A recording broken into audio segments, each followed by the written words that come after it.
நம்மளோட இந்த ட்ரெஸ்ஸை பார்த்துட்டு ஒரு கஸ்டமர் அவங்க குட்டி பிள்ளைக்கும் வந்து ஒரு ட்ரெஸ் ரெடி பண்ண சொல்லியிருந்தாங்க. பட் அந்த கலர் இல்லாமல் அதே மெட்டீரியலில் வந்து இந்த கலர் தான் சூஸ் பண்ணியிருந்தாங்க.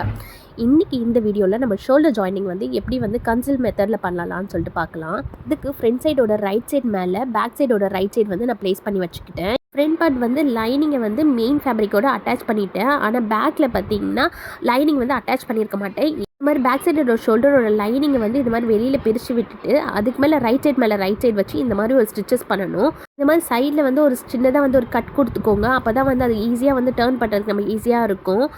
அதுக்கப்புறம் அந்த லைனிங்கும் வந்து அது மேலே ஃபேப்ரிக்கில் வச்சு ஸ்டிச் பண்ண வேண்டியது தான். இப்போ ஸ்டிச் பண்ணிட்டு பார்த்தீங்கன்னா ஒன்று போல் வந்து நீட்டாக வந்து கிடச்சிருக்கும். இந்த மாதிரி தான் வந்து கன்சில் மெத்தடில் வந்து ஷோல்டரை வந்து ஃபினிஷ் பண்ணி எடுக்கணும். ஃபைனலி ட்ரெஸ்ஸோட அவுட்லுக் பார்த்தீங்கன்னா அவங்க கேட்ட மாதிரியே வந்து வேறு ஒரு கலரில் சேம் பேட்டர்னில் வந்து இந்த ட்ரெஸ் வந்து ஸ்டிச் பண்ணி எடுத்துட்டேன்.